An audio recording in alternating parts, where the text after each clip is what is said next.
Eelmise aasta karm kogemus, kus võrreldes 2024. aastaga tõusis õnnetuste arv eriti noorte kergliikurite kasutajate seas aastaga 13% on tõsine ohumärk. Kokku toimus 2025. aastal 314 kergliikuri ja juhiga seotud õnnetust. Kuidagi on vaja seda trendi peatada. Seepärast on Kliimaministeeriumis valminud seaduseelnõu, mis seab teatud piirid selle sõiduvahendi kasutamiseks. Alates järgmise aasta 1. jaanuarist on siis kavatsus selline, et 10–16 aastastel, kes liiguvad kergliikuritega, nendelt nõuame siis jalgrattaluba. Ehk siis mõte on selles, et kui nad tulevad liiklusse, siis neil oleks sellised baasteadmised olemas, et kas siis saavad koolidest oma jalgrattaload või siis erategijate käest. See on esiteks. Siis teiseks on see, et alla 10-aastased ei tohiks enam kergliikuritega siis avalikus ruumis liikuda.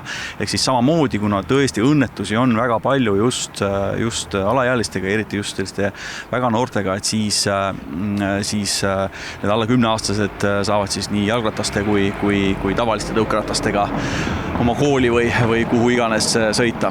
Kogu see eelnev seaduseelnõu selgitus aga muudab oluliselt ka reegleid, mis kehtivad renditõukerataste kasutamise kohta. On piisavalt palju noori, kes just ka renditud rattaga vigastada on saanud. Seadus hakkab nõudma vanuse tõestamist ja seda, et võõra konto alt noor rentida ei saaks. Kuidas näiteks Bolt neid reeglid täitma kavatseb hakata? Tõenäoliselt siis esimese sammuna on tulemas tugev kontroll, ehk siis enne teenuse kasutamise alustamist esimest korda tuleb siis rendiettevõtete poolt see vanus ära tuvastada ja isiku samasus.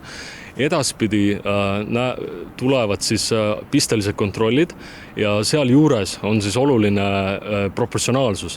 Et loomulikult ei ole mõistlik enne igat sõitu teha mingisugune väga aeganõudev vanusekontroll, sellepärast et sellisel juhul lihtsalt seda teenust inimesed enam ei soovi kasutada. Bolti suunajuht näeb, et täies mahus nemad seda järgida ei suuda, sest nii palju kui on kasutajaid, on ka neid, kes seda rikkuda üritavad.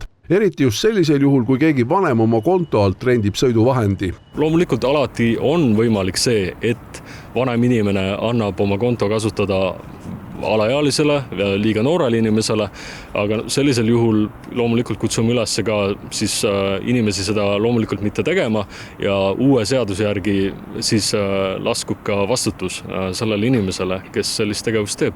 Bolti statistika kõneleb aga seda keelt, et neil väga noortega probleeme pole olnud. Igal juhul soovib Kliimaministeerium vastava seaduse kiiresti jõustada, seda alates järgmise aasta 1.